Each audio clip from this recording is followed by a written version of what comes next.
Hai anak-anak hebat. Ketemu lagi dengan Umumba. Jangan lupa like dan subscribe ya. Terima kasih. Halo anak-anak hebat, semangat pagi. Assalamualaikum warahmatullahi wabarakatuh. Seperti biasa, sebelum belajar pastikan kalian sudah membantu orang tua menyiapkan buku serta alat tulis dan berdoa. Hari ini kita akan mempelajari tema 4, subtema 3, pembelajaran yang ketiga.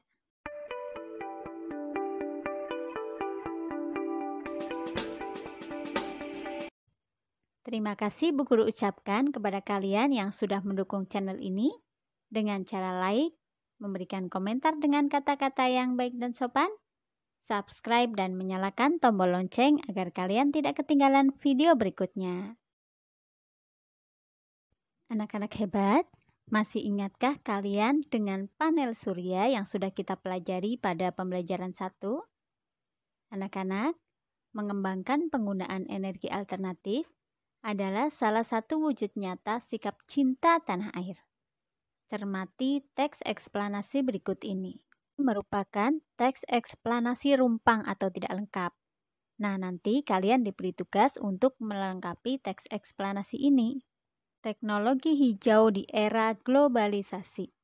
Teknologi dan lingkungan merupakan dua hal penting dalam kegiatan manusia.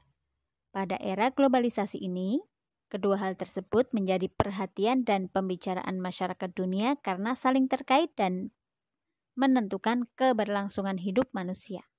Disadari atau tidak, kita sering mengabaikan masalah lingkungan. Persoalan lingkungan akibat proses teknologi sudah menjadi masalah yang mendunia. Teknologi hijau adalah salah satu jawaban untuk permasalahan ini. Teknologi hijau yang terus dibicarakan saat ini adalah pembangkit listrik tenaga surya atau PLTS.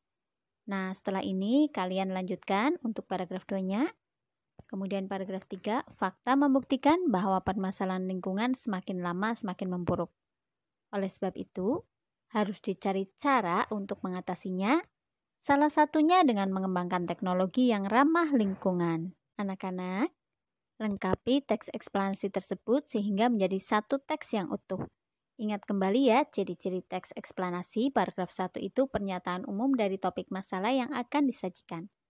Paragraf 2 deret penjelas berisi fakta, pembuktian, proses dari masalah yang disajikan secara berurutan dan sistematis. Nah, ini yang kalian lengkapi ya paragraf 2 ya. Kemudian paragraf 3, simpulan dan pesan atau kesan penulis tentang topik tersebut.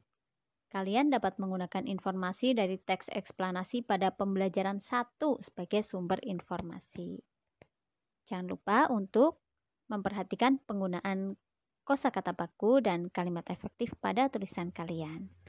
Silakan kalian lengkapi ya, paragraf 2. Anak-anak, Indonesia terletak di daerah tropis dengan sinar matahari yang melimpah sepanjang tahun.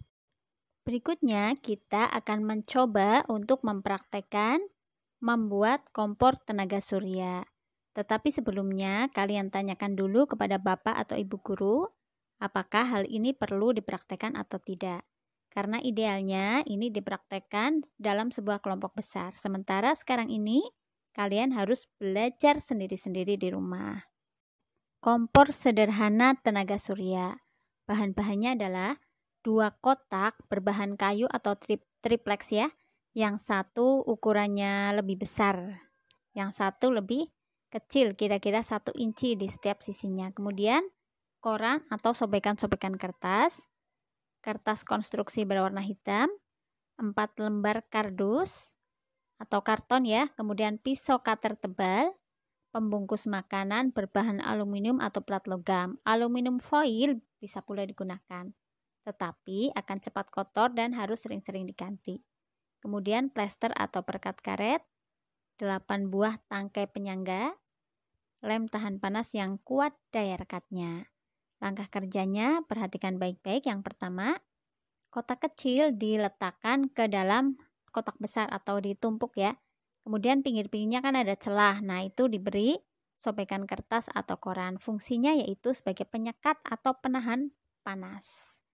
Kemudian yang kedua, alasi sisi bagian dalam kotak kecil dengan kertas konstruksi hitam. Ini fungsinya adalah menambah tingkat panas kotak, karena warna hitam akan menyerap sinar atau panas matahari. Kemudian langkah yang ketiga, lapisi 4 buah karton dengan bahan pemantul cahaya matahari yang terbuat dari plat aluminium. Pastikan tidak ada lapisan pemantul yang terlipat atau berkerut.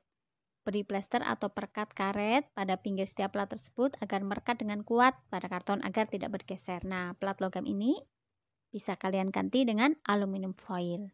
Kemudian yang keempat, pasanglah setiap plat pemantul sinar surya tersebut pada setiap sisi bagian atas dari kotak dengan sudut kemiringan sekitar 45 derajat. Dikasih penyangga ya, ini untuk langkah nomor 5. Gunakan tangkai penyangga di bagian bawah setiap plat pemantul agar posisinya stabil, agar nggak gerak-gerak. Pastikan semua bagian sudah terpasang kuat dan tahan terhadap terpaan angin. Yang keenam, taruhlah panci dalam kotak. Tempatkan oven tenaga surya ini di tempat yang terpapar cahaya matahari langsung di waktu terik siang hari. Nah, panci ini maksudnya ya memasak ya. Ini kan kompor ya. Kemudian yang ketujuh, ujilah kompor tenaga surya buatan kalian. Setelah selesai, silakan kalian buat laporan hasil percobaan seperti biasa ya. Bu Guru jelaskan prinsip kerja kompor tenaga surya ini. Pertama, pemusatan cahaya matahari, yaitu ke aluminium foil atau plat logam yang ada di tepi kardus ya. Kemudian yang kedua, mengubah cahaya menjadi panas. Yang ketiga, memerangkap panas. Aluminium foil yang ada di tepi kardus itu fungsinya untuk memusatkan cahaya. Kemudian cat hitam atau karton konstruksi yang ada di tengah itu fungsinya untuk menangkap panas. Kedua material ini membuat panas terperangkap dalam kotak. Nah, kotak inilah yang disebut kompor, oleh karena itu pancinya ditaruh di tengah kotak ya. Kompor surya adalah salah satu cara dari berbagai penggunaan energi alternatif yang dapat dimanfaatkan oleh berbagai kalangan. Sebuah kompor surya yang dapat diandalkan dapat dibuat dari bahan-bahan sederhana yang ada di sekitar kita. Anak-anak, demikian tadi pembelajaran untuk hari ini. Semoga bisa dipahami dengan baik ya. Hari ini kita belajar melengkapi teks eksplanasi yang rumpang atau tidak lengkap.